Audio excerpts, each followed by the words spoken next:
Super fancy. All right, well, welcome everyone. It's Thursday, June 24th.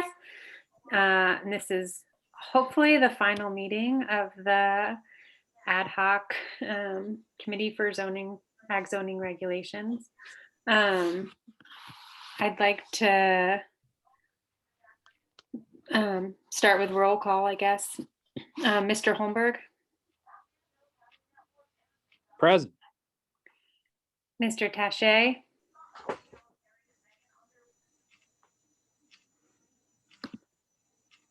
You're muted, Dick. Yeah, present. Okay. I'm going to mute you again, Dick, but if you need me to unmute you, just let me, Uh, or I can leave you on today if there's not so much background noise. We can see how it goes. Mr. Boudreau. Let's see if I can ask him to unmute. You're muted, Tom.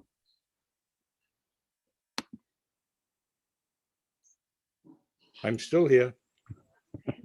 Thank you. Mr. Woody. Present. Mr. Mogul. Present. Mr. Dombrowski. Present. I will open it up to citizen comments. Again, in the interest of getting through our hefty agenda, I ask that folks keep it to less than 3 minutes. Ms. Parkinson, I saw your hand. Okay, thank you. Thank you, Allison. I just wanted to take a moment to congratulate you, Allison, and your Full Heart Farm for being a recipient of a state grant to build a multipurpose building and a commercial kitchen to expand your business. I would certainly hope the planning and zoning will be helpful to you in obtaining all your necessary permitting.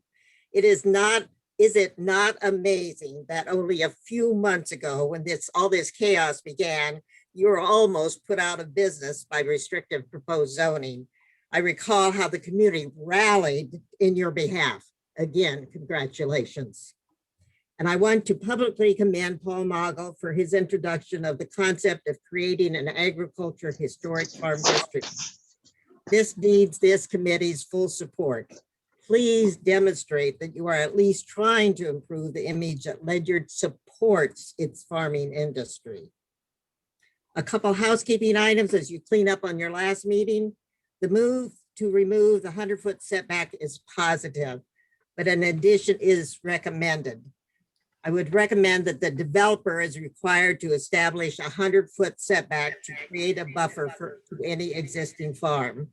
Without that, you are not protecting farms. This is a recommendation of the Department of Ag.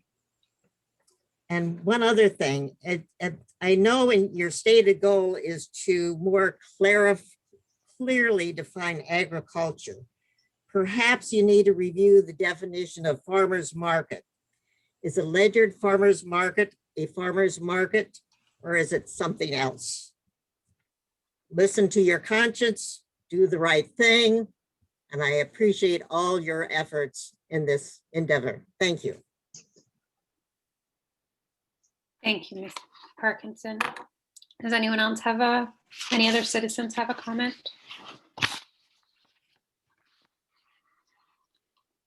Feel free to unmute yourself to speak up because it's difficult for me to see everyone.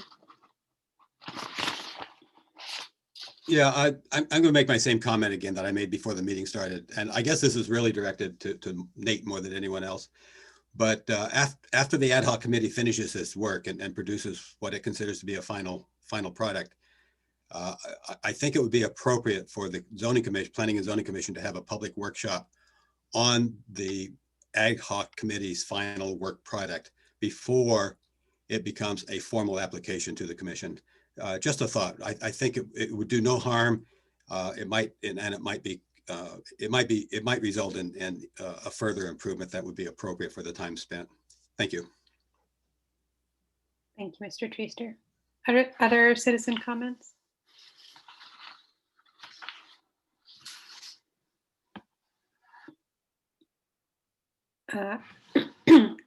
Hearing no one else.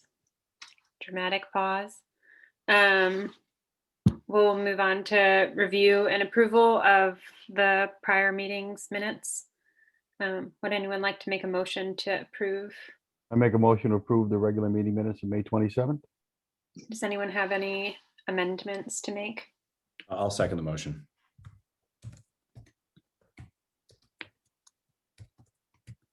Okay, all in favor of approving the minutes? Aye. Aye. Aye. Aye. Which brings us to old business. Hopefully you all received the copy of the clean copy, because that's what I intend to start from tonight, unless anyone found an error in my work, which we should discuss first. Allison, this is Russell Holmberg. No errors, but I had a couple questions about the process moving forward. I'll happily delay those until after review. It was just wondering, it's some of the stuff that come up in the Ag Commission too, about what happens with this after we get done with it. So I didn't know when to stick that in there, but just wanted to mention that. I think we'll talk about that under new business after we it's on the agenda for next steps for the committee. Gotcha. Okay, sounds good. Sort of, that's sort of what I was imagining discussing there. But I left it ambiguous in case next steps for the committee meant something other than wrapping things up tonight. But I'm hoping that we can forge ahead. Allison, you asked me to review the noise statutes. When do you want me to talk about that? I have some proposed wording. Yeah, for that section there. Sounds great. I can do that whenever. Now. Let's Sure. just, Yeah. I would love to just like. Yeah, so the Outgroup state and stuff. statute is CGS 22A. And so what I recommended for this sentence, Is it 22 like dot? 22A-69. 67, Nate. Well, so 69 is what empowers the DEEP to make regulations. And so what I was going to propose rewording that sentence a little bit. So just saying music and amplified sounds for events shall be limited to 3 days per week, shall not be allowed after 11 p.m. and then moving the state statute to the end because we're kind of burying the lead. So no matter what, you have to comply with that state statute. And so I thought we should lead with the special stuff. And then what I was going to say is shall comply with CGS 22A-69 and all DEEP regulations promulgated from such. Because 22A-69 1 through 7 I'm sorry, contains. Can you? Oh yeah, sorry. I have it already written down in front of me, so it's really easy to read quickly. I know, but I'm shall trying to get it right, and so I'm going too slowly. Shall Yep. comply with section 22A-69. Did I type that correctly? Yes, Okay. it's lowercase a, but it doesn't Well, matter. no, that's what I want to know. I don't know, and I don't I want to make it. Yeah, staff is going to fix all of these little mistakes that we've got. So I know, but if you can just tell me now, then it's better. Yep. And all DEEP regulations promulgated from such. That was going to be my proposal. Capitalized DEEP, like that? yeah, yep. Regulations promulgated from such. Rob, From, FORM. am I getting rid of this regarding noise? Yep. Okay, I think that's what's messing me up. Where is this? I'm sorry to ask. What page Yeah. is this on? Page 4, I guess. 4? Wait, 1. Let me look at my printed copy. 3. Yeah. Yeah, 4. Yeah, and so the regulations there contain the process for someone I'm to. so sorry. I feel like I Oh, still yeah. didn't get this right. And all DEEP regulations promulgated from such. So regulations promulgated from such. I don't even know how to spell that.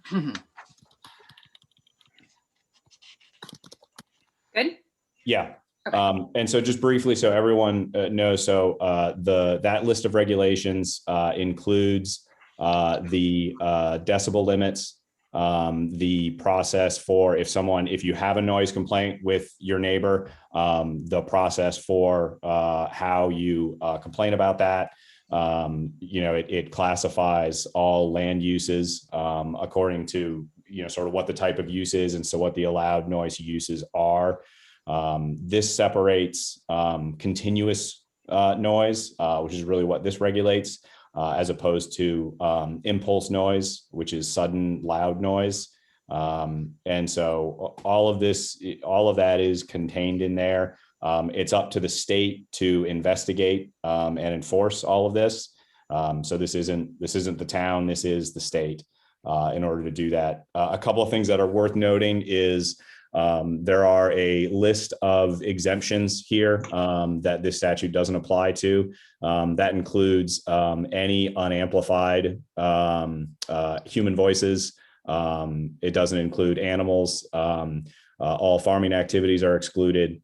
So really the only thing that it would apply to here is amplified music, which is what we're talking about here. Everyone good with this?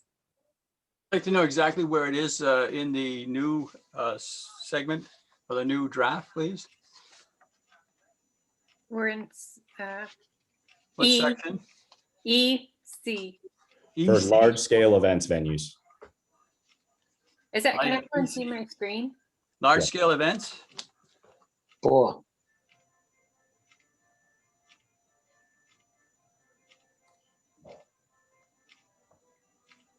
Amplified music outdoors.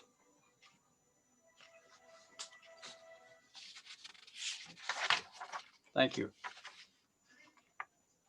Did you had I had assigned you some other homework when you ducked out of the meeting earlier.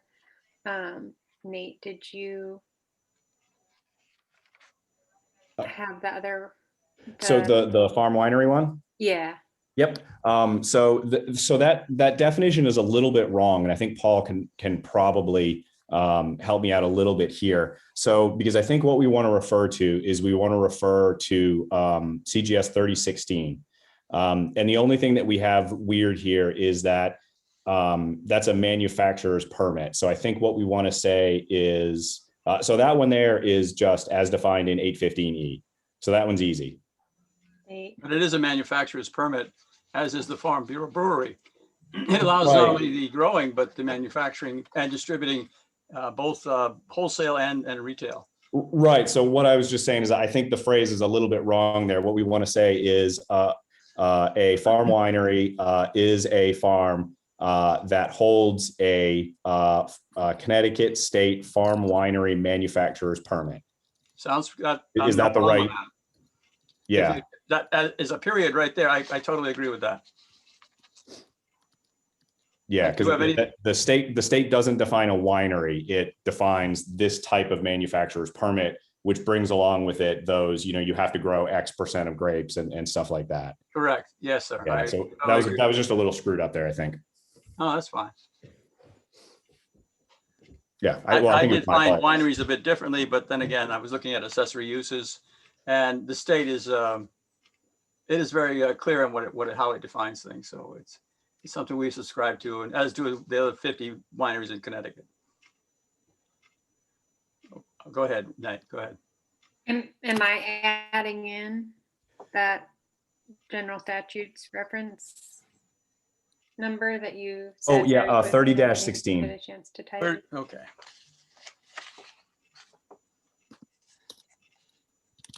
As defined in Yeah, that works. 30-16. 16. Yep. And then am I deleting Yeah. this?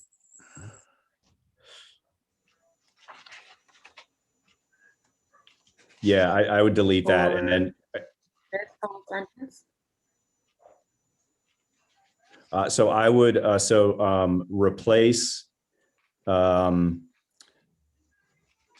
delete from the insert reference parentheses back to the beginning of the sentence. This? Yep. Again, which section are you on? The same one? Yeah, we're still on the farm winery. On the same page. And then I would say then, probably the land is used for, and then I think you're okay.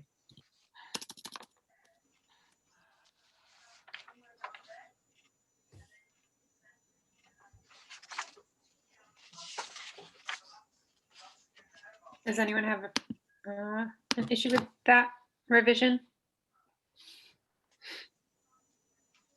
You want to put a space between the CGS and the 30 while we're nitpicking. Thank you. Like, no, I want you to tell me what to fix. I just don't want to hear about it, sometime down the road that I didn't say it. So It's I hard. was just about to say it before you did, Nate. Thank you. That's what I like. I want to fix all these things Okay. as we're going through. So you want to include any, do you want to go on from there and talk about other things you can do with this farm winery? Or you want to stop it at that point in the sentence? I think what we talked about last time was trying to keep it really simple. Sorry,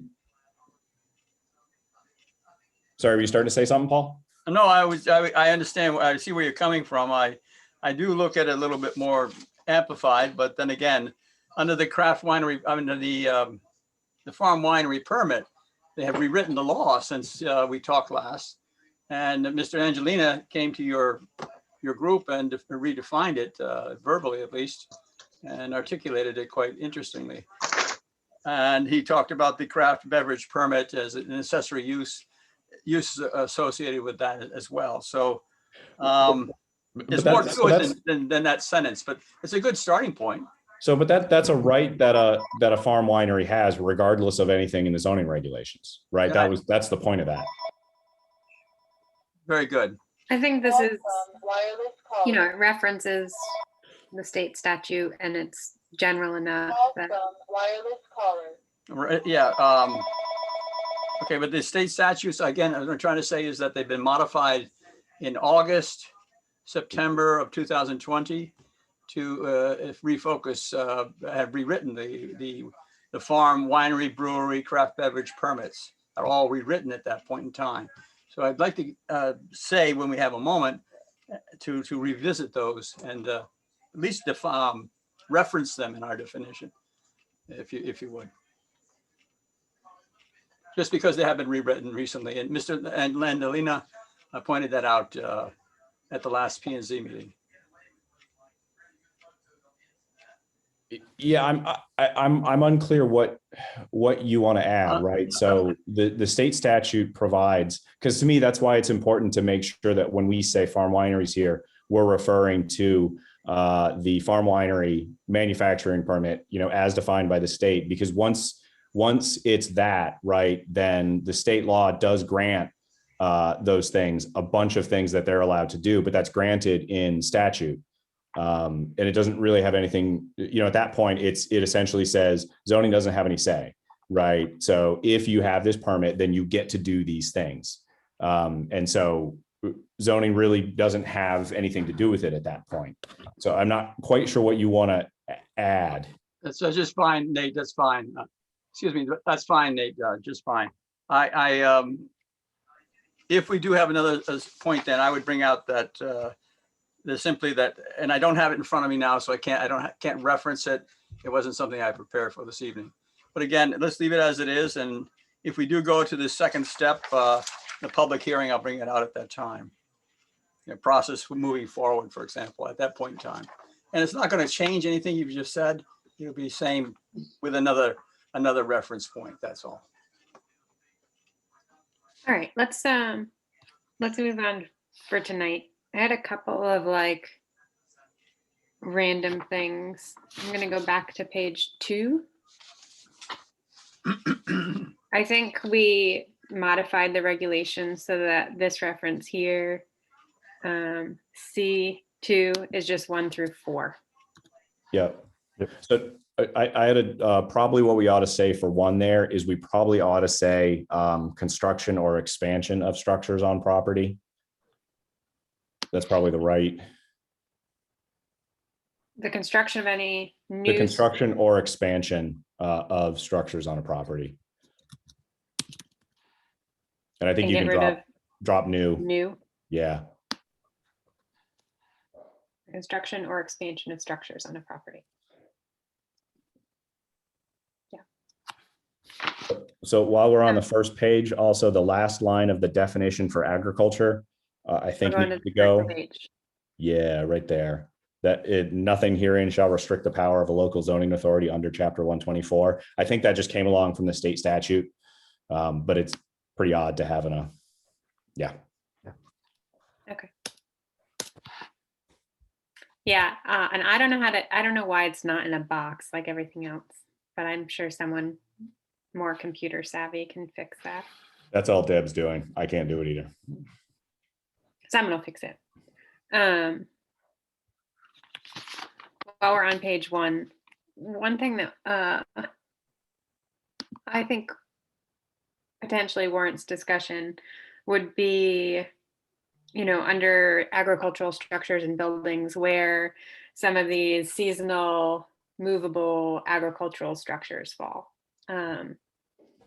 Like, you know, of course, the thing that comes to my mind are high tunnels for growing produce. But I know there are movable chicken coops and other sorts of structures for shade animal, you know, for livestock shade and that sort of thing. And it's always been an issue of confusion. I don't know if we want to discuss it or not. We can say no. I'm just bringing it up.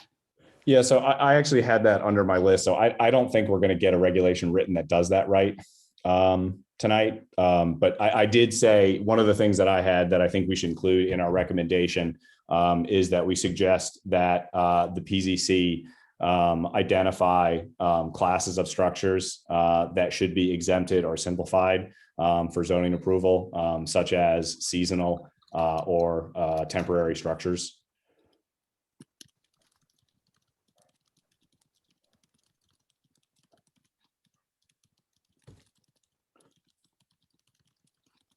Is that allowed? Something like that? And I can just italicize it maybe? So when we forward our report to the town council, we can include both the proposed regulation as well as a letter. And in the letter, we can include a list of items that, you know, we think should be considered as well. I think that's completely okay. Okay, so I mean, if someone's got, you know, a good stock definition here, you know, I'm open to it. I just know, you know, it was one of the things that I had identified and I was like, I don't know if we're going to get it tonight, but I think it's good to consider. yeah, I had it on my mind, but I didn't take the time to research it because I didn't know if it was. Yeah. Well, and I think in order to do it right, we need to talk to the building official too, because, you know, I don't know, you know, when things need, you know, a building permit, then stuff gets weird. And I don't know those rules very well. And so we need to talk. That's, I think, the discussion that has to happen. Yeah, Allison, I ran that through kind of my brain trust in town here, and people I know and trust in agriculture and have experience in zoning. And they were like, that's the kind of universal thing is it's one of those things that's fraught with potential abuse if not worded very, very, very carefully. But for the uses like you're using, overwintering structures or hoop houses in the spring, it really, the consensus amongst the farmers I talked to was obviously that should fall outside of zoning.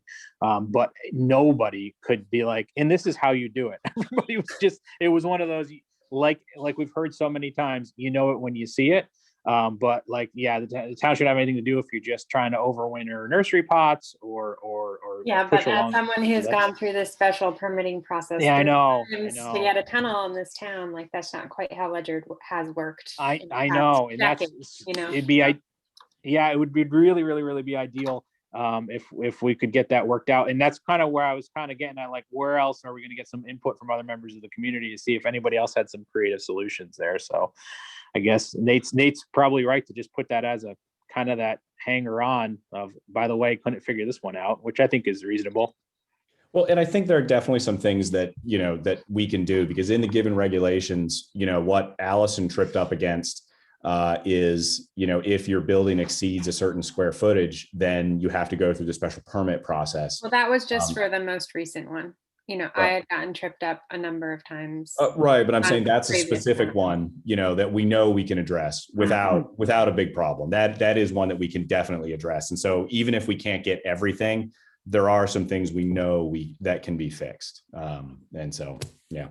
Right, but that was also like new regulation from, because I think that I had put up my second tunnel in 2017, and that wasn't really a rule then. Anyway, it doesn't matter. Under farm accessory dwelling unit, this definition needs to be modified to remove. So I think this is again one where we're going to have to punt. So the new bill changes ADUs entirely. And so the zoning regulations around ADUs in and outside of farms are going to have to change. And so I think what we have to say is we have to make sure that seasonal workforce housing needs to be allowed. And so that needs to be included in either modified accessory dwelling unit restrictions, or we need to go back to, essentially that, if you've got, 50 acres, then you get a second house or something. Because all those zoning regulations are going to change in the next couple of months with accessory dwelling units. Hey, I hate to cut you off right there. Can you explain that last sentence about the new bill? Was there statewide zoning changes that happened that I'm not aware of? So State Bill 6107 just passed a couple of weeks ago. And what it says is that any zone that allows single family dwelling, accessory dwelling units need to be allowed by right. And so that's detached or anything else. And so what has to be worked out is, are there bulk requirements that are still going to apply? What is that all going to mean? But our current ADU regulations that are in the zoning regulations right now are afoul of 6107. And so they will have to be rewritten. Okay, I heard something about that on like the statewide news, and I didn't realize it translated all the way down to Ledyard. I thought it was for like Hartford and such. How does that impact a sorry, still with me? My phone. How does that impact like a regular R40 here in Ledyard? Does that mean that anybody with an R40 in theory could have an apartment in their garage? Yeah, or they can have it in their garage. They can have it in a detached building on their lot. And so, I think the thing is, it's all of it's going to kind of play out in how possible it is to get water and septic to those structures, and that kind of stuff. But it does mean that anywhere in any single family zoning zone, so that's R20, R40, R60, all of that, you are allowed by right to have an ADU. Whew, that seems like there could be a real hazard there with the short-term rental market. But anyway, that's probably right. But it's probably outside the scope of our work to this evening. Yeah, I don't know. My suggestion was just going to be to get rid of. I don't know. We can't fix all that tonight. My suggestion was to get rid of home or commercial farm because we are no longer like distinguishing that. And I also felt like it was weird to say that an accessory dwelling unit can be used by livestock. Well, it's a caretaker of the farm or farm's livestock, but. Oh, the I thought the livestock were living. They could. That's how I read it. But either way, and then I was like, well, that's kind of a barn. Yeah, but I think, another one of our suggestions that needs to be in the response is to make sure that any modified ADU regulations still supports housing for seasonal farm workers. So make sure that doesn't get lost. Yeah.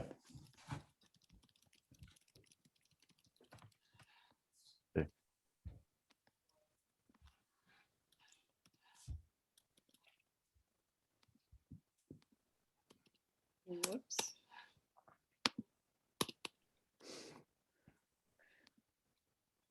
Okay. So hold on, back on that one again, really, when I'm looking at that, accessory dwelling in a farm used by caretaker workers of the farm. Shouldn't it just end there? That's what I had said earlier, but then you all laughed at me. Well, I No, think we I- could look at it differently, but my point is, looking at it closer again to what Nate had just pointed out.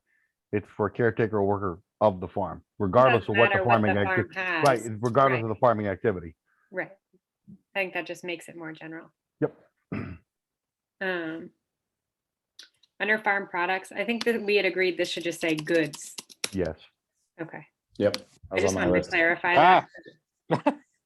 You really can't. I'm still gonna fight for baked goods. The reason my mindset being is that if we did any expansion with like a commercial kitchen like you're about to do, it would most certainly be baked goods, and having that explicit, as long as we all understand that that could include baked goods. Well, what you can do is you can put baked goods or goods made with farm products, or you can put baked goods, comma, If it's or goods goods. made with farm products, like Yep. whether it's pickles or a pie or a pickle pie, who cares? You could also have fermented products made by farms. Right, true. Anyway, I think goods is more general.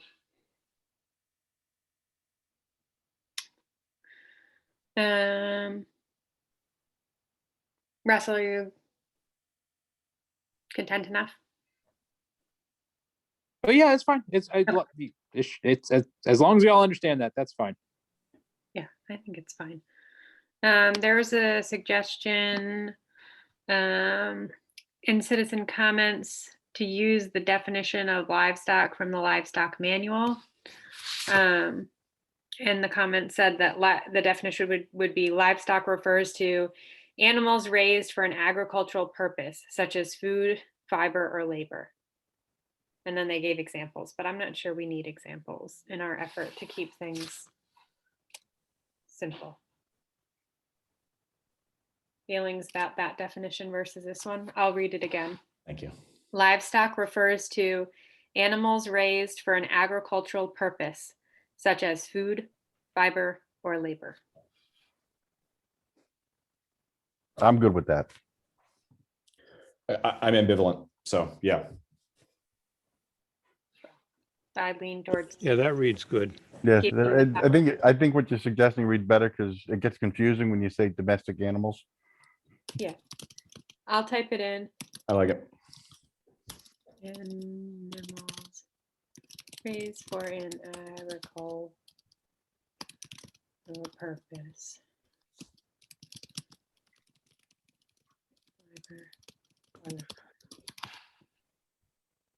Yeah. I can go with that. Do we need, we shouldn't start with refers to, right? Shouldn't we just be, Right, it should just be animals, animals Raised. raised. Yep. Thank you.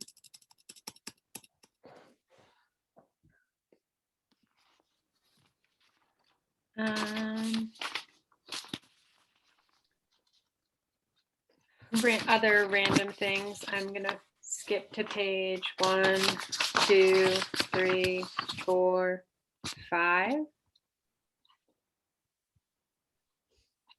I think this is G instead of K now. For signage. Oh, yep, Yep. okay. so there's another one just, so at the top of this. At the top of page 5, At the no, top of the sorry. section, right? top of section F. No, sorry, keep, yeah, so that should be, parking shall be provided in accordance, with, GR chapter 10, except that they may, except that it may be permeable or paved. Yep, With that. yep, that works.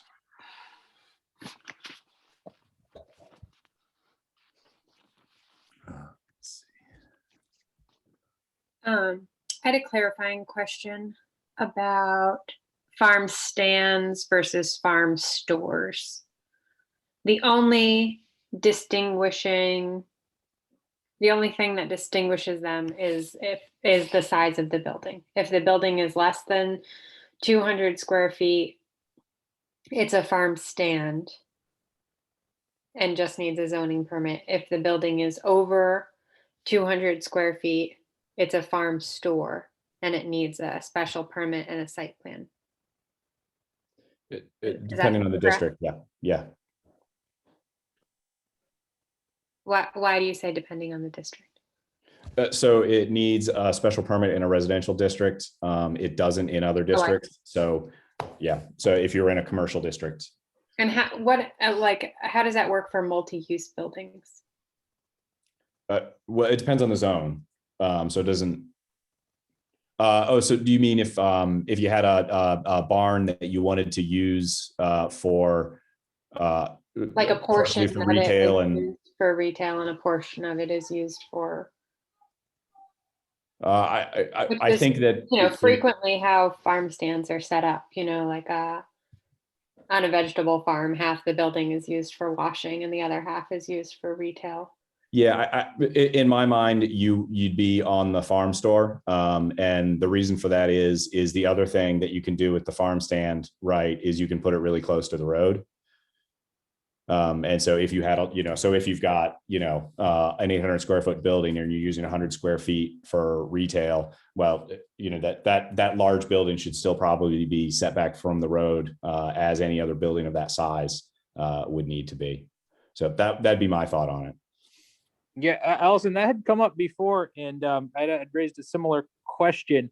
And my understanding is there was an attempt to make a distinction between, like you would between a building and a shed. And I think that 200 square foot is probably the same definition as a shed, because there was a difference. It was closer to the road, for sure, was part of the difference. But I think for the permitting, I think the concept that the semantic difference actually translates into the real world as it's the difference between, like, hey, I'm going to have this shed and I'm going to sell stuff out of a shed versus, like, if you go to build a garage, you can do a lot of the same stuff in a shed that you can do with a garage, but there's a permanence difference, there's a size difference, there's a permitting difference between the two, and they're trying to. That was my understanding of it, and it makes a lot of sense. Yeah, under 200 square feet, you don't need a building permit. Right. It's really about the size of the structure. But you'd still need a zoning permit for a shed that size, correct? Yep. Yeah. You got to go through Ledyard and zoning, but basically zoning just makes sure that you meet the setback and Ledyard signs off.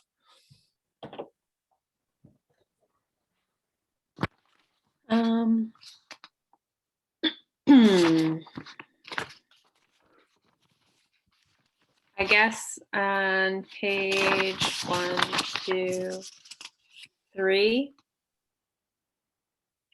under E, farm accessory uses. I had starred this at a previous meeting as a we didn't agree to disagree. We just moved on.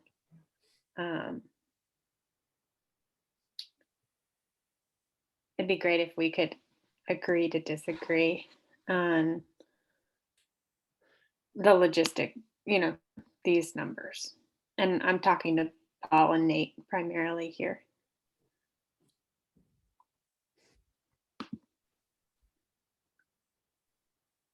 Yeah, I mean, look, for me, I think that the whole point is that, this is intended, not as we require a site plan. If you go over this, it's really meant to be, look, we provide a mechanism so that you don't need a site plan, in special cases. And that's really what that's intended to do, is to try to provide a really easy mechanism to start.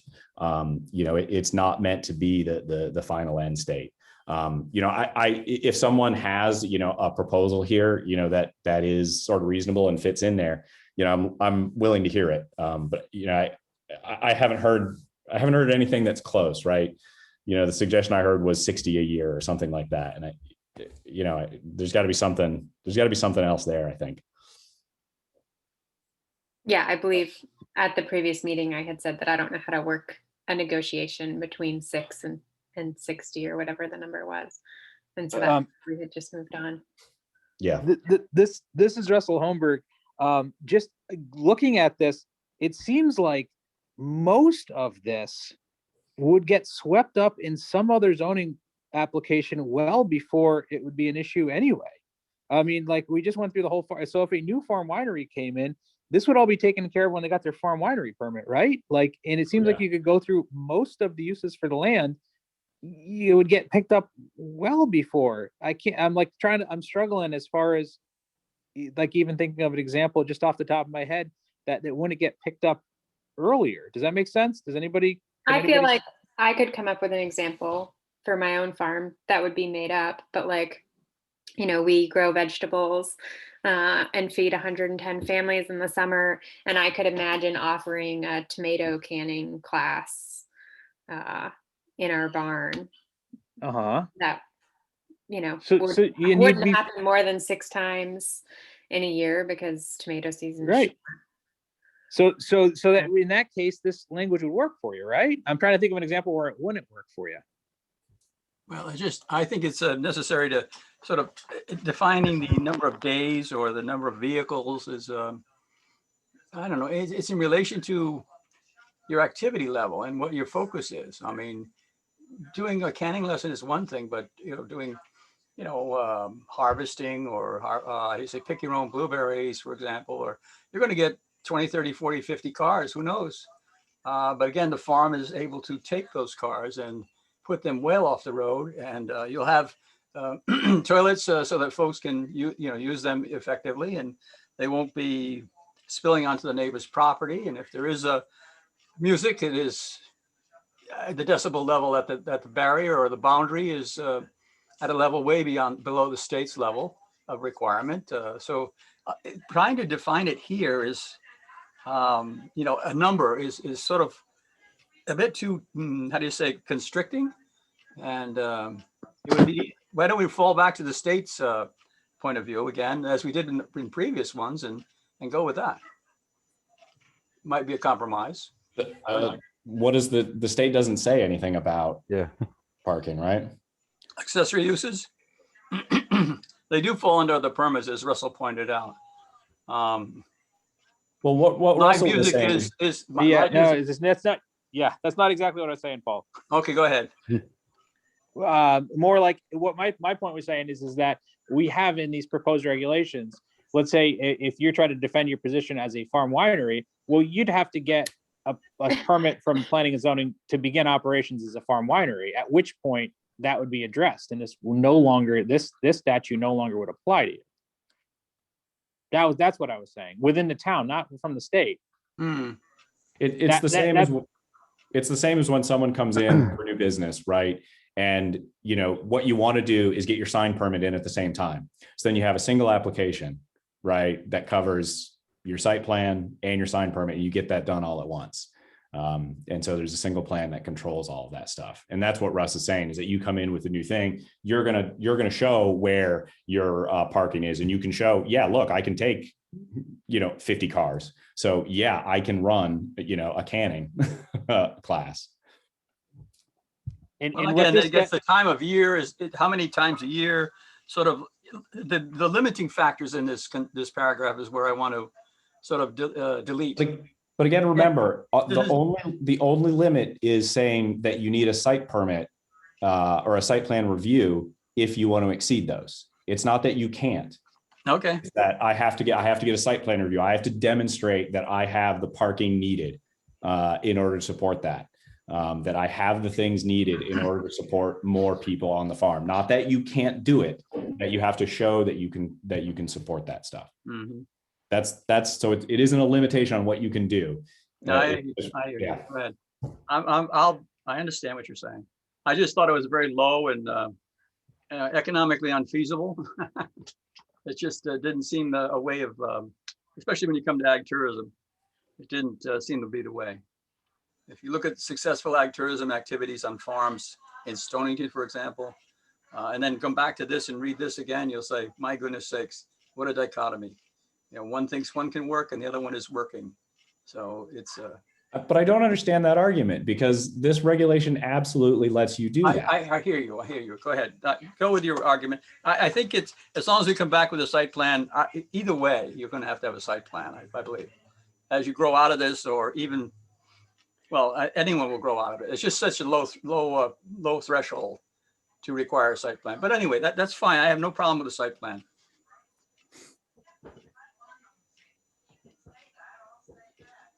I mean, we certainly could include, as a suggestion that the zoning commission should explore whether those limits are too restrictive to require a site plan. Well, I sincerely appreciate that. Because that's certainly something we could ask, that we could do research or ask staff or the regional cog, if what is the typical bar in the area? Is there a more reasonable limit? Sounds reasonable, Nate. Why don't we try that?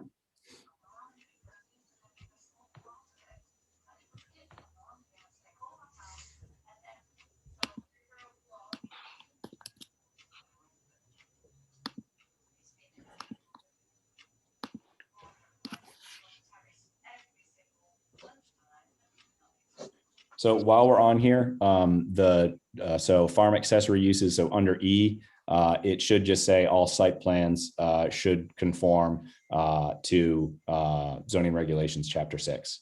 Is it chapter 6 or 2.2, or what do you want to say there? It's chapter 6. All right.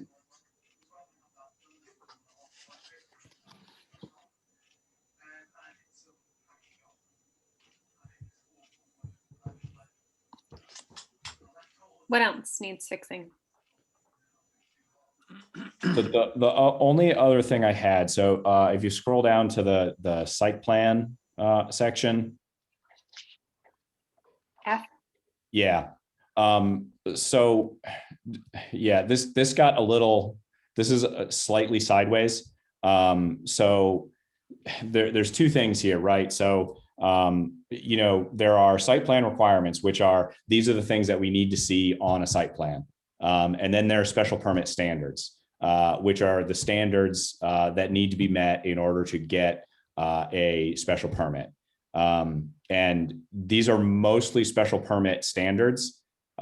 We also have special permit standards under the large event venue, which probably should just get relocated to here, or this whole section should get plugged under there, because that's the only thing that requires a special permit.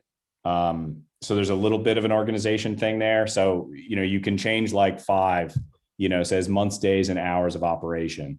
You may be able to just grab the hour limits for large event venues and plug them here. I'm not quite sure what to do. I just, when I looked at this, it's a little funny. All right, we'll make a suggestion.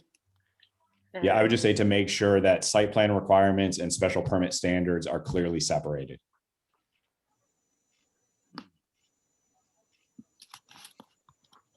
Again, I don't know how you would clearly separate them, but I have no problem. I know hours of operation, frankly, change throughout the year, and they also change as you grow as a business. So you would have to come in for a modification or something like this, maybe, or just adapt as we go. So an example is, right, so number 7 says location of permanent outdoor stages, pavilions, and seatings. So that's a site plan requirement, right? That's saying, look, on your site plan, you need to make sure that you show these, right? It's certainly not a special permit standard. So right. what things need to get moved to the special permit standard? So under large event venues, we have a couple of. So just move this down there? I think so. And that's why I'm not, I looked at it and I kind of realized there's some things that don't feel quite aligned, and I'm not entirely sure how to fix it. Well, and again, I mean, to me, the intention is at a certain point, clear. we're just gonna have to do our best, and then The intention was clear. I just noticed that this was something that may need to get reorganized a little bit. to delete this line then. Which line is that? Special permit standards for large event venues. It should just say special permit standards. Yeah, well, And this is where it gets a little bit hard. yeah, it's getting, this gets confusing. Help me. I don't know. I'm not sure what to do.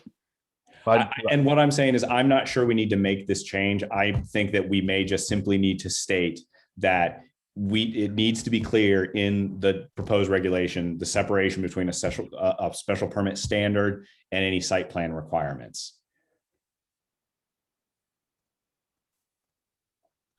Because you're saying not all these things are site plan requirements. It's a little bit of a mix. So which one should we move down to here then? Month, days, and hours of operation. Yeah. Because we can at least put forth some effort. Sure.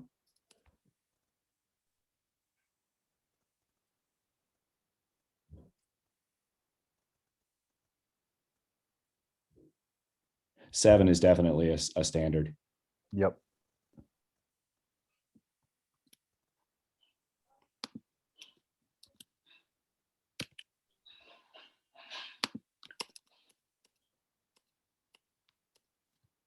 Hmm. I'm changing G to H now that I reworked things. I'm gonna try really hard. Yeah. The lighting is a standard, since we do say that it should be a full cutoff. Because again, the site plan chapter says you have to include a lighting plan. Is a special permit standard? I'd move it to standards. Yeah.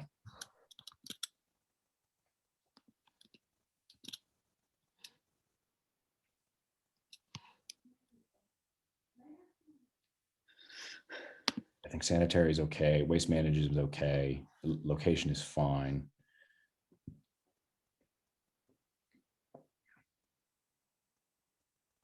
That's pretty close. Yeah.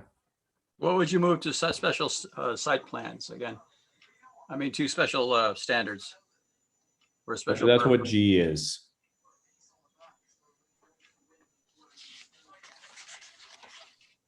Which one in summary would you move? 5 or 6? No, those are site plan requirements.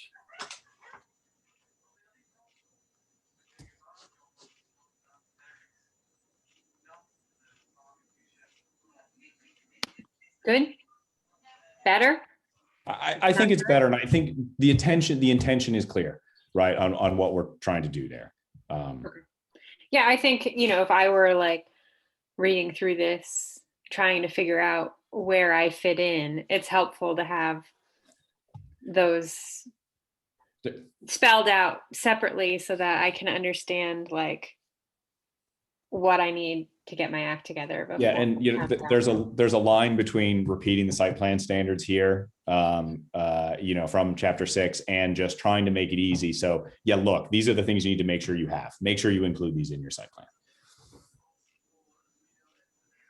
Okay, I think that probably needs help, but I think that makes sense.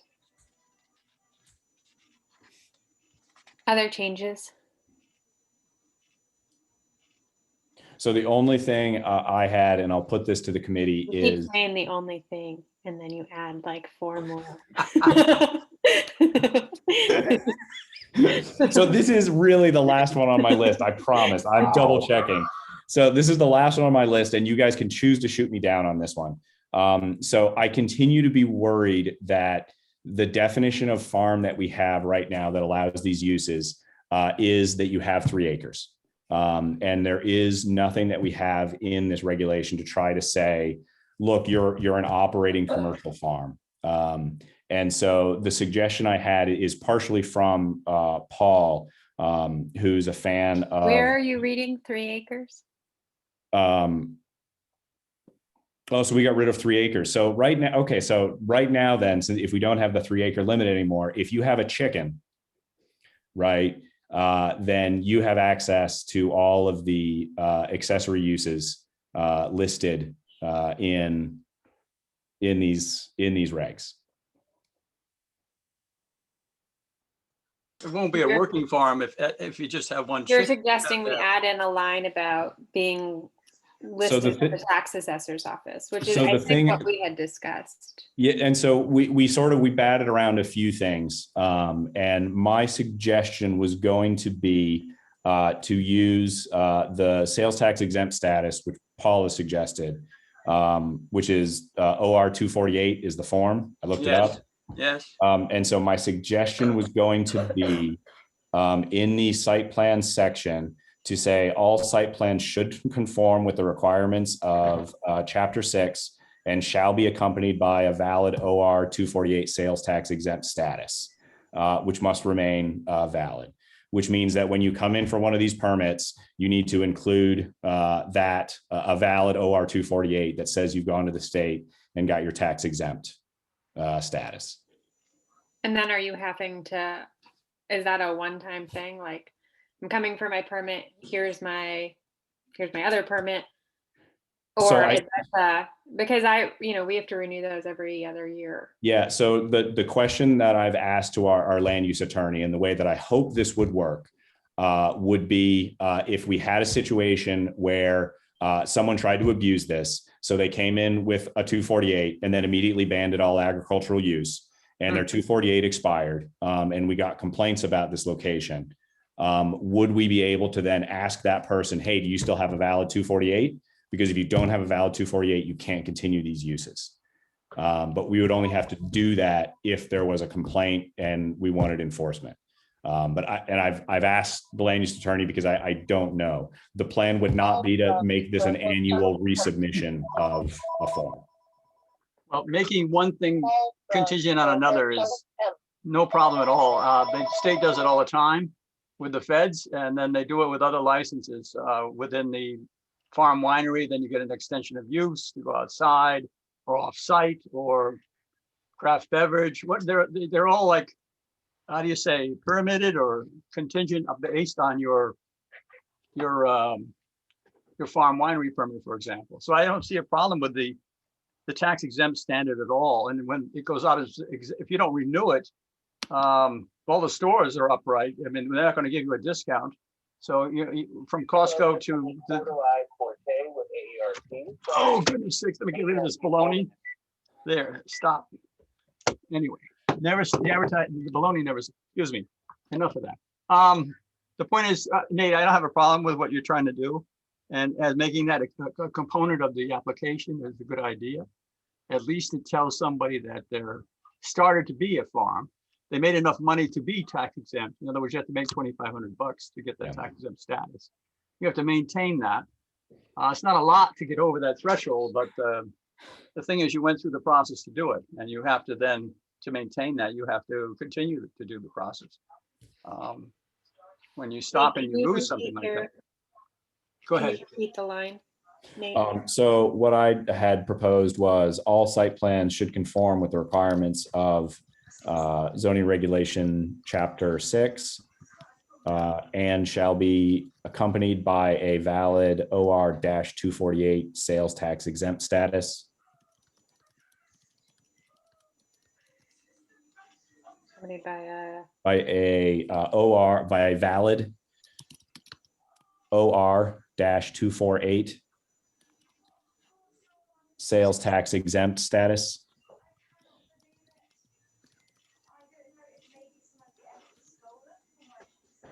Which must remain valid for the use to be legal. And it's that end of the sentence which I'm not sure about. The thing is that would not make it transferable to someone else. In other words, unless it was an LLC and you and I had an LLC, then it would be transferred to you. It would be a co-partner. Otherwise, that would make this site plan tied to one person or one entity, say an LLC, for example. Yeah, and that's why I've sent it to the land use attorney, because I'm not sure how that works. And the open question is, since these are accessory uses, what happens when the primary use, which allows these accessory uses, is no longer in use, which brings up all sorts of abandonment of use issues. And so I just don't know. It's a suggestion to try to get some sort of a bar in there that people are trying to run a commercial agricultural operation before we give them this.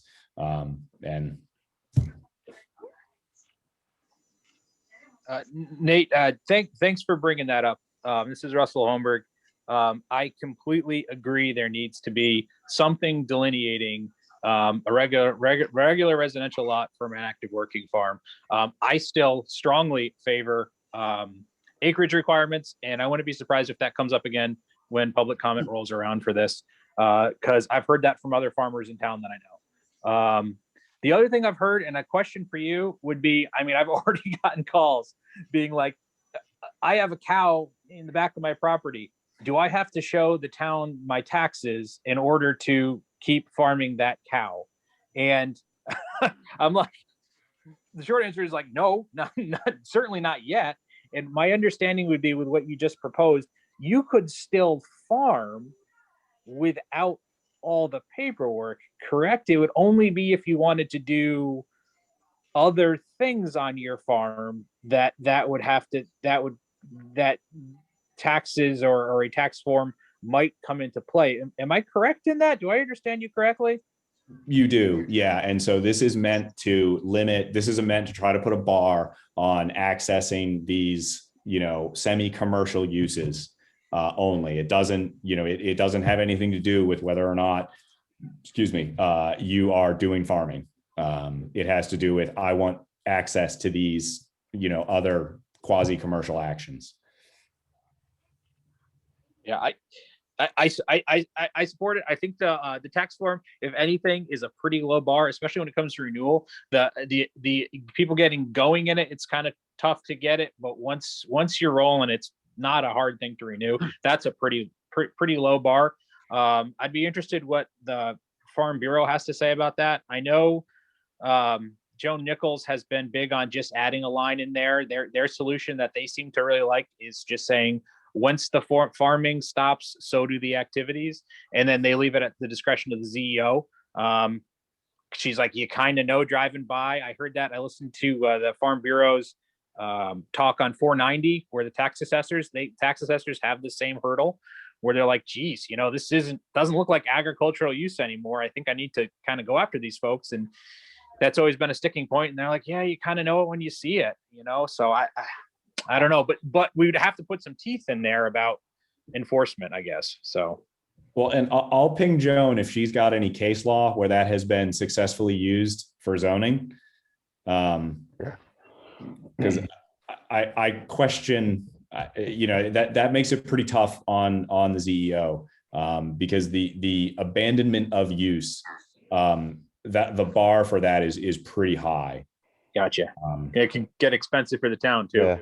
But I think Nate, I think where you're trying to go, and I probably want to caveat this where we get that opinion from the town attorney on this one, because if I remember correctly from my days on zoning, special permits go with the land.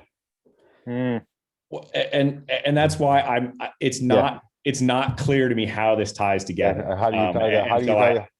You can't, and Yep. Yeah, that's why I hear you.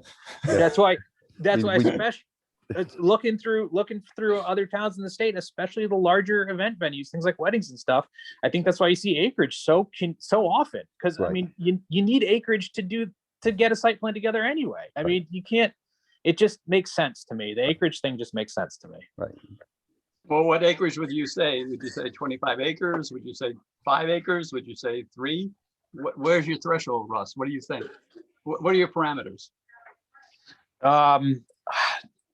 It's hard when you get down to the smaller stuff. For things like weddings, I mean, 10 plus seems reasonable if you're doing large events. Large spaces require large events. The smaller one's tough. I always thought 3 seemed pretty reasonable for a farm in town. It's what do you do with the subdivisions? 3 kind of puts you just outside of subdivisions for a lot of kind of general agri uses. But I don't know. I'm not willing to die on that hill. But the large events, I mean, it seems like 10 plus seems to kind of make sense. It seems like that's what you need in order to get everybody parked and buffered and spread out and keep the sound and the light contained. That just intuitively seems about right for me. I'm not willing to really stick myself in the middle of that small farm discussion. Right. But the large events, I'm pretty just on the spot, at least 10. There are 2 towns around us that use a 320 cut. So the large events require 20 acres. Everything else is 3 acres. as a data point. Nate, do you know if there are any towns around us that have no acreage cutoff for a farm? Could you go to another town and not have a acreage requirement? The only one that I know of is North Stonington, which only requires an acre. All of the others that are either 3 or 5. Most of them are 5. You know, and as another data point, when the farm inventory was done around the tax exemption, there is one farm currently in Ledyard that is under 5 acres. It's the horse farm, which is 4.95 acres.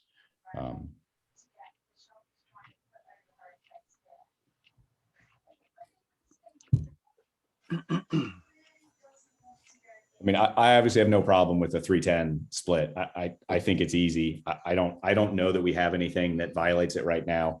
One I little support point it. here is that the aquaculture would only require half an acre, and you are a farm, and you could certainly generate a couple $100,000 on half an acre of aquatic farming. Do we have any aquatic acreage inside the town? We Yes. do sell. Boundary. Is it inside the town boundary in the river? Yeah, it's in the river in the town Oh, boundary. that's right. River Because town, we we sell do leases. leases every couple of Yeah, years. we're Yeah, yeah. updating the leases every couple of years for them That's to go right. and farm the oysters. Yeah, we farm the oysters, but then again, oysters are one component of aquaculture. It's just the one we have presently. No, The no, I other agree. components that the other guy has not explored yet. So Right, no, but right now with the beds, yeah, the beds are owned by the town and leased. What are the size of those beds? Do you know, Kevin? I thought that there were none of, I didn't think any of them were smaller than 1 acre. Oh, no, absolutely not. I think They're- they're more like 20, 30 acres. They're pretty big. They're pretty good size. Again, but that's just as we are today. In other words, No, I I agree. would I agree. advocate anything smaller than 3 for a terrestrial farm. No, I But- hear exactly what you're saying, Paul. I'm not, yep. But- To your point, you could do something on a much smaller, from an Scale. aquacultural scale on aquaculture than you could. But even to the But- point of where, even with that, I go with North Stonington with 1 acre. I mean, you could do some farming. You're limited in what you can do as far as, because of your site. Oh, yes. the With accessory use, parking and yeah. stuff, but any of the special use stuff.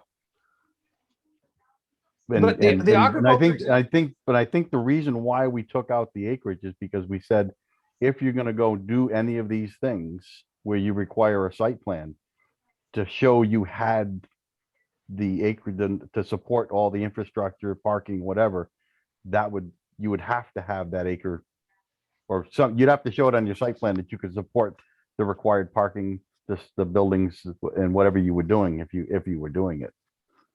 I think that's the reason why we took the acreage number out, if I remember correctly.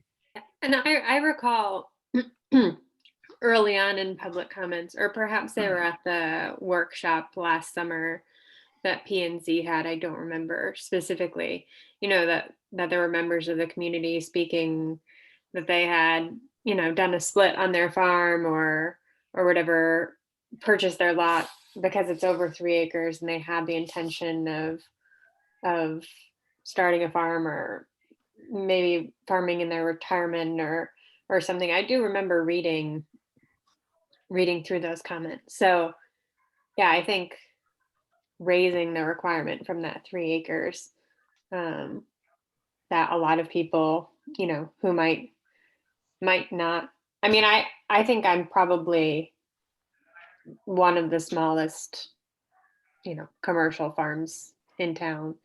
Yeah, I agree. I think there I would hesitate to change it to raise it any higher than 3. Because even though, like you said, that there might not be any, I think it's We don't want to maybe stop one any. other farm that falls in that questionable category. It's like, Right. You don't want to if inhibit. our goal somebody. is to encourage agriculture, like I don't think there's any reason. to do and so that. I wasn't proposing going back to 5. I was just providing that information. The only exception being, I understand Russ's comment around the large event venues having a separate criteria. I understand where that comes from. That's pretty common. It would be very hard to to meet those requirements and be able to do all those things on a smaller lot. And so it is sometimes easy just, to include that, to say, look, this is the starting point. But I think But I wouldn't it agree be with you. just as easy to receive a site plan application and be able to say, specifically, these are, if I put in a site plan because I wanted to have a wedding for 100 people, wouldn't it be easier for you to just tell me, like, you don't have enough parking, or you don't meet, XYZ? It's not easier, it is possible. Right. So yes, absolutely. So, and the place that it gets tricky is that, if we're going to deny a site plan, we have to make sure that, we can deny that site plan, legally. But we can do that. It is possible for us to do that, to be able to say, hey, you can't actually meet all of the site plan requirements. And so we'll deny the application. I guess I'm thinking, like, we are continuously discussing like 100+ events and 10-person minus events, and like there is a middle ground there that I could make up examples of. Well, people want to fit in, right. but I don't think it's worth our conversation tonight. I'm just saying, like, I hate to shut too many doors, because our goal is to encourage agriculture and promote some of these things. Like, I'd Yeah, rather no, leave. I think that, oh, sorry, Kevin. No, I said I'd rather leave the acreage number out, but because in order to show you want to do what you want to do, you need to show that you can fit it. And the site plan will foster that out, in my opinion. This way, I don't want to limit to Allison's point. If we're trying to have regulations that foster farming and agricultural uses in town, let the site plan dictate that the applicant can actually make it work. Oh, I second that motion, if that's a motion. So It's a comment. It's a comment. I'll second that comment. So I think it's fine. I mean, guys know that I don't like acreage requirements, but I think that makes sense for now. And Sure. I just, if I could, just Russell Holmberg, just follow up on Paul's comment, because when Paul used the example of a half an acre for aquaculture, in my mind's eye, and I might be way off the mark here, that would fall in what I had to give an example of a guy with a cow in his backyard. Can he farm it without going to the town? And everybody said, yeah.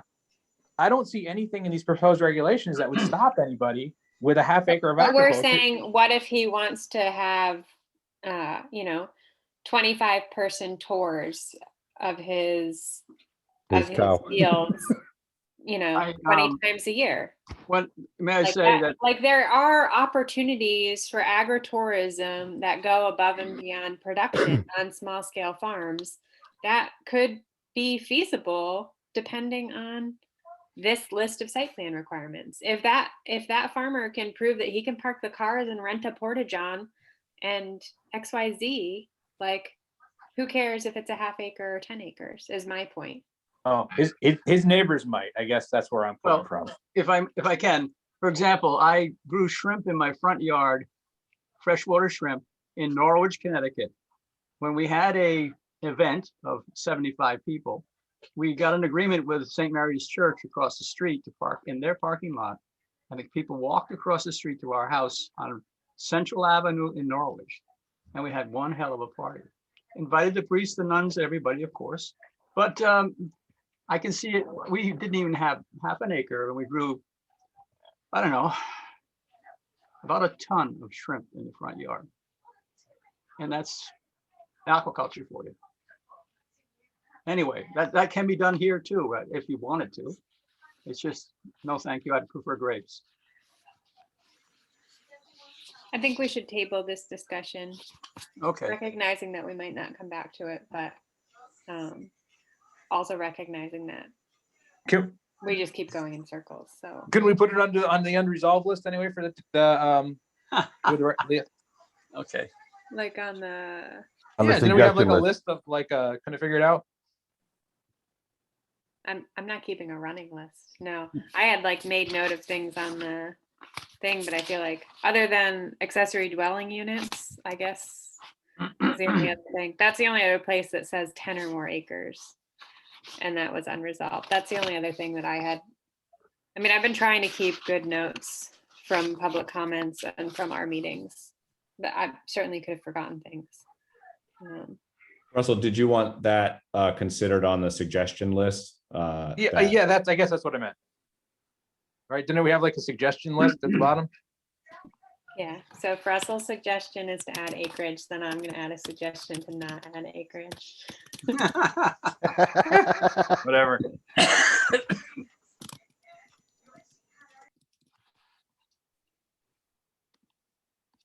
Yeah, we'll just pass that discussion along the line. Anything else? I can't say anything or I'll get yelled at. Just use a different word then. Only one last thing. Something else I'd like to discuss. No, I'm good. That That's my brings up list. another point, would be a good segue.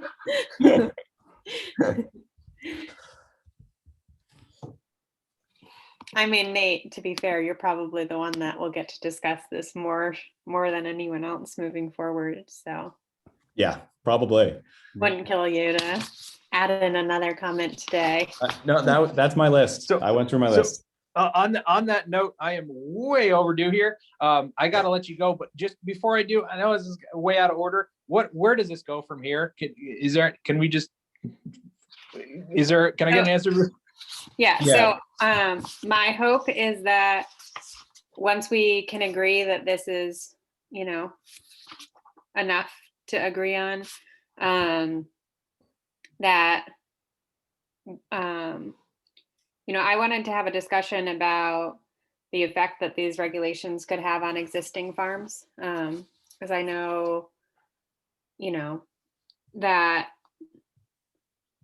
a lot, I think this all makes sense for new farms in town, but I also know that there are a lot of farms that are currently existing, and I know the town is maintaining that if it's not permitted, then it's not allowed, but the farmer community is maintaining that we're still doing a lot of these things. Some of us have been doing them for a number of years. And so what is this transition going to look like? How much is this going to cost? What is the timeline going to be like? And how are we going to sort of navigate this transition into being compliant farms in town, which is for sure, what everyone wants to do. I'm not articulating that well, but then I think from there we'll discuss what the next steps are for the committee. My hope is that things can be wrapped up tonight, that we can make a motion that this would look decent enough to put together a report to pass on to the town council, along with whatever suggestions or whatever we need to do. And then from there, the town council, my hope would be that they would pass it on to planning and zoning. And then it's in my mind, the ball's sort of in their court. I imagine that there will be a public workshop of some sort, and continued discussion outside of this committee. Yeah. So procedurally, yeah. Once that, this committee needs to make a motion, passing this back to town council.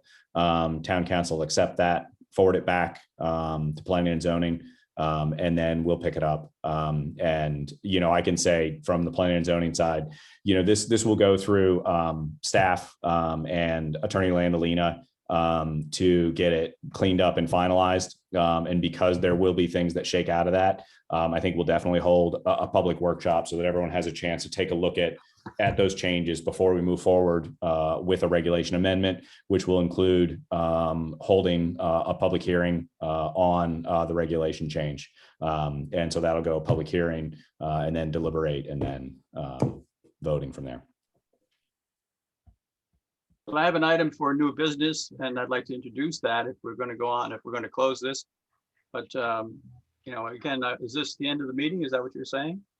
It seemed like Russell wanted to leave. I'm sorry. No, I gotta go. Do you guys do whatever you think's best for the town? I gotta let everybody go. I'm so sorry. Okay. Thanks, Russ. All Thanks. right, take care. Good luck. No, Paul, this is not the end of the meeting. Very good. No Thank you. adjournment.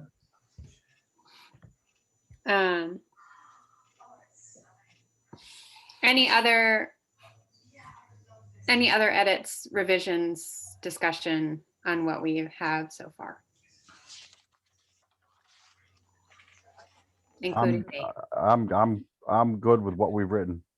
I think what we have is, I think we've completed what we were asked to go do by the resolution from the town council. I congratulate everybody, in my opinion. A lot of hard work, a lot of effort put in. Thank you, Allison, for leading us all through this. But I think what we got is a decent set of regulations that we can move forward to the town council. I don't think we need to make any other changes. I agree.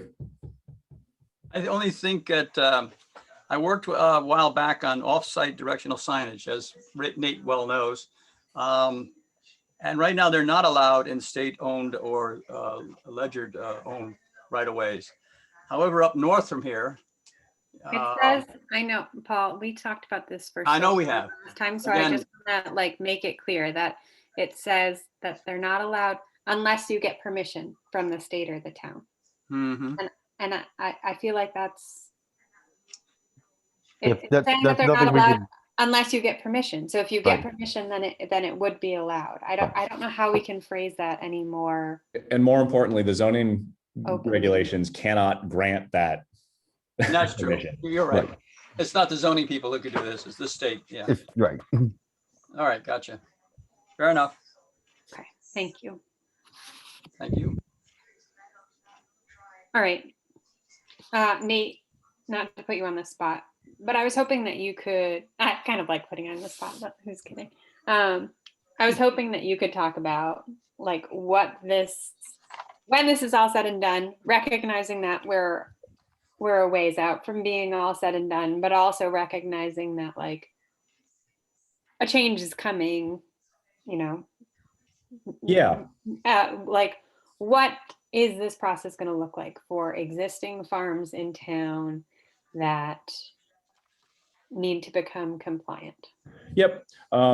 So there are a number of locations, that, so, and it's important to, to separate that, farms that aren't doing any of these sort of commercial operations, right, won't require anything from the zoning commission.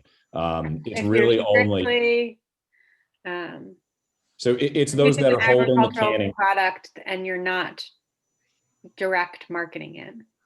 Yeah, if you're not holding canning classes, right, if you aren't doing any of those things, right, then you definitely don't need any permitting, any additional permitting. It's only going to be when you are doing those operations that are essentially bringing the public onto your farm, and doing the uses that are listed in this regulation. If you aren't doing any of those commercial Or uses, if you have a farm stand that's bigger than 200 square feet. as long as it's already permitted, right? So if you have a farm store that was permitted long ago, or you have a farm stand that was permitted long ago, then there's no change, there's no additional permitting needed. Okay. And so, as far as that goes, we do know still that there are a number of places, that are going to come in, that are, in order to get them compliant with this regulation, are going to need permits. And so, what the land use department has talked about is that we're aware that, that is going to be a little bit painful for some people in order to get that stuff done. And, what the land use department has talked about is once, if we do pass this regulation, one of the things that we can do is we can set the effective date of that regulation out 6 or 9 months, to say, okay, look, let's say it passes, January 1st. Okay, look, it's going to be effective on, September 1st. And one of the things that we proposed then was to set up a special meeting where we could go through all of these permits that we need to process in a single night. So we can reach out to the places that we know are probably going to need permitting, talk them through what needs to be done, so that those places can do one permit and get everything done in a single shot. And try to who would be providing that guidance? So it would primarily be staff. They can also absolutely come to the zoning commission if they have questions. So, you know, they could show up at a meeting and say, hey, I have questions about how this will actually work, and what I'll need. So they could come to the zoning commission. They can also go directly to staff and say, you know, either to the CEO or the planning director and say, hey, what kind of paperwork do I need to make sure I have? But the point would be to sort of set a specific date to process all of those so that we can kind of knock them all out at once and get everyone taken care of in a single go. With the goal of getting everyone approved. Yeah, and with the goal of getting it all to compliance so that everyone is compliant with the regulations, everyone's doing what they want, and you know, we're sort of in line. Okay. Madam Chairman, I'm going to have to sign off here in a couple of minutes. Are we going to bring this to a vote this evening? Yeah, I think it would be great if we could. Oh, it's necessary. I move in favor of submitting make the. a motion to add a motion. Make a movement to add a motion to the agenda. I didn't put it on here because I wasn't sure how tonight was going to go. So I make a motion to amend the agenda to add a motion to forward these regulations to the town council and complete our. And I'd second that. Okay, so this is just a motion to amend the motion. A motion to amend the agenda. Amend the agenda, correction. Yes. Okay. And so we'll add in making a motion to approve the Draft the regulation. draft as shown Will be as for dated. recommendation to town council. Correct. It would be helpful if we could finally draw these corrections all together in a clean sheet and then send them out for, let's say, signature, and then zap it back for saying approved, something the like motion, this. the motion that we're going to vote on would do that. So that would be on the record. I misunderstood. I thought I thought the motion was to approve it this evening. Nope. The motion is to add it to the agenda. We have not moved on the motion to actually move this yet. Yes, you need to call a vote on that You motion. need to call a vote Okay. on it to Can amend we the agenda. vote to add a motion to the agenda? All in favor of making a motion to the agenda? Aye. Anyone opposed? No. Okay. So my suggestion was that the motion would be to approve it as is here tonight, not to email it out for people to review again. I would like to see a completed copy, and then I would be happy to sign off on it and email it back to you if that's quick enough. We're still within the same month, you know. Another, tonight is supposed to be our last meeting, I guess is my thought. Because I think then we'd have to request an extension. Well, and I think we have to do this in a meeting. Yes. So Yeah, we don't sign Yeah. these. This is Yeah. the motion, once, so we're kind of getting ahead of ourselves in Robert's rules. So I'm going to make a motion that we adopt the draft regulations as dated 6/24/2021 to move to the town council to submit to the planning and zoning commission. And I would second that. Thank you, Tom. So I would then disagree with that because I would like to see the final product. it's right in front of you, Paul. I see the final product as I scribbled on it.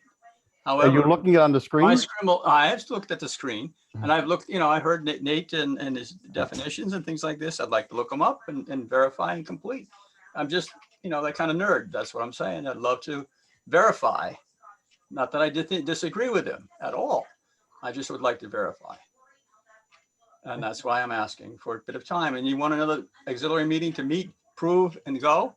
I'd be happy to do that tomorrow or Monday or whatever you want to do. Well, we have 6 members, so I would like to vote on the motion that was made. Go ahead. All in favor of approving the draft as Kevin's motion said? I don't remember exactly the wording. I feel like I should have written it down quickly. Yeah, it's a vote on the motion. Aye. Voting motion. Aye. Aye. Aye. Nay, All opposed? 1, I guess, Paul. Paul disagrees. I'd like to see a final draft and review and the definitions and data points provided by and during the meeting. It's the only reason I would disagree with the substance of this, is to verify. That's all.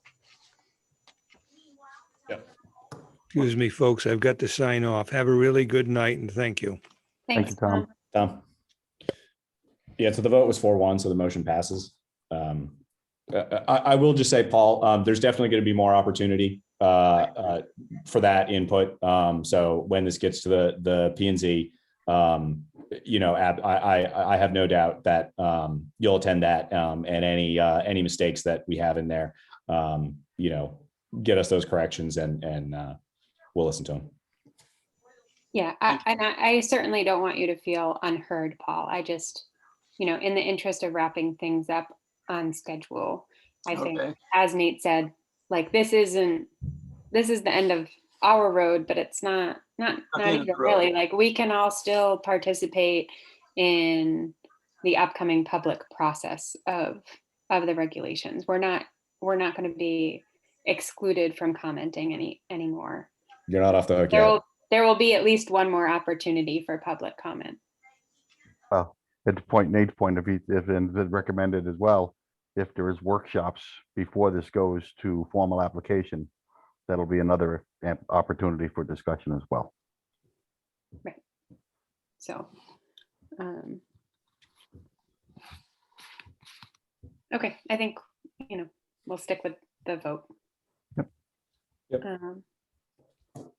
So I guess our next step is to submit this to the town council with the letter with the suggested lookups to the Planning and Zoning Commission for further. Correct? Am I correct assumption, Nate? Yeah. Yep. Okay. And so I'm the one that does that, I'm guessing. Or were you going to clean it up before you submitted it, or just submitted it with all the corrections on it? I feel like it's what we voted on is what we voted on. I agree. And I think, myself and or, Deb can help you draft, the formal letter, that is the report for the commission, that includes the, attached draft regulations as approved by the committee, as well as that, list of suggestions. I think, she can help you with that. I've been trying really hard to put a solid effort in transparency. So I don't really, when I don't touch, I don't want to touch anything that now that it's voted, it's. Yep. Yeah, absolutely. Yeah, and it's just a matter of writing the formal letter to the town council saying this is the report.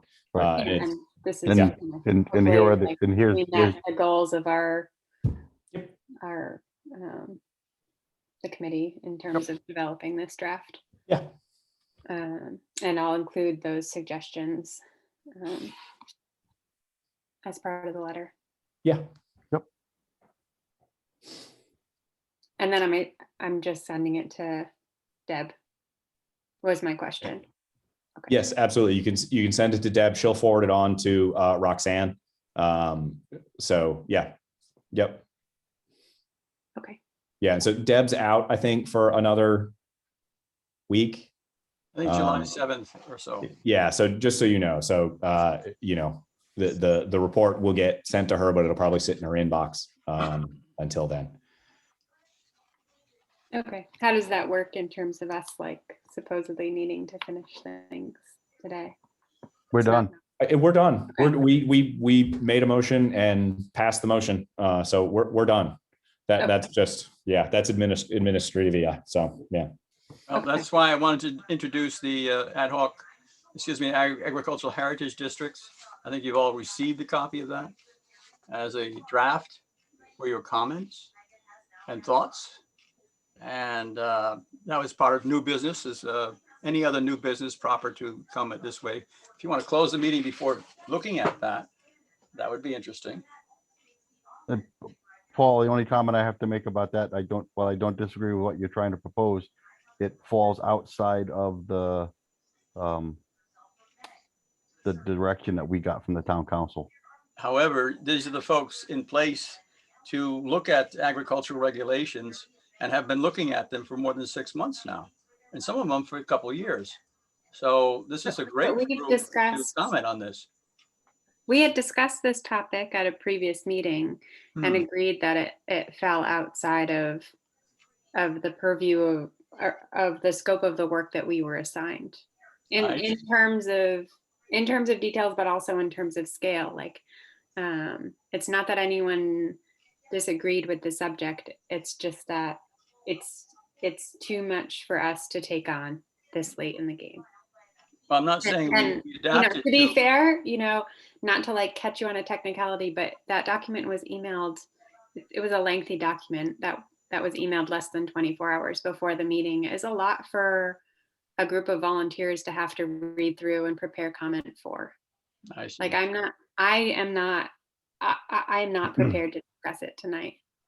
Yeah, I'll be honest. I'm on vacation this week. I haven't read it either. I saw I got the email. And I agree with, I forget if it was Allison or Kevin. We discussed the idea of this type of a floating zone a couple of months ago. And there was no disagreement that it was, a potential, thing to do, but we all agreed that it was outside the scope of what this committee was doing. And so we weren't going to move forward with it.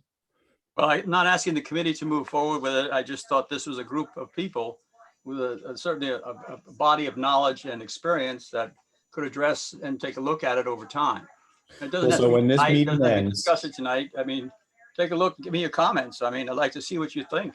I mean, I've been with you guys for 6-7 months now. I don't always agree, but here it is. I'm putting something on the table that I think might be very helpful to Ledyard. And so I'll say, look, as soon as this committee is over, its work is done and we're dissolved. There's absolutely nothing wrong with you emailing that same group and seeing if they have thoughts on something, right? Outside of any. I already did that once. Yeah, I'll do it again if anyone needs another copy. I'd be happy to. Anyway. I was just making the comment, the discussion can be had outside of this committee. When this committee is dissolved, then it's no longer, it doesn't mean that you can't get that feedback from people. Mm-hmm. Yeah, I don't think you should read our pushing it off the discussion as a lack of support. It just, it's not pertinent to what we were asked to do tonight.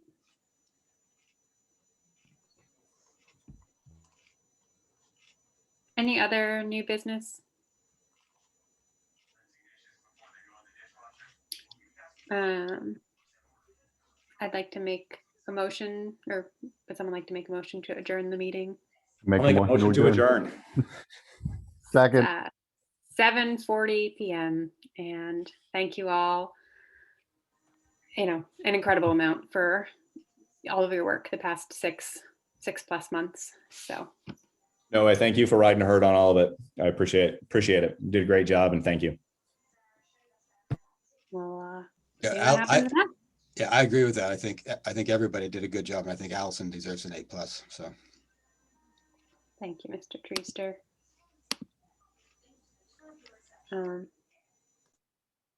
All right, folks. Thank you all. Have a good night. Recording.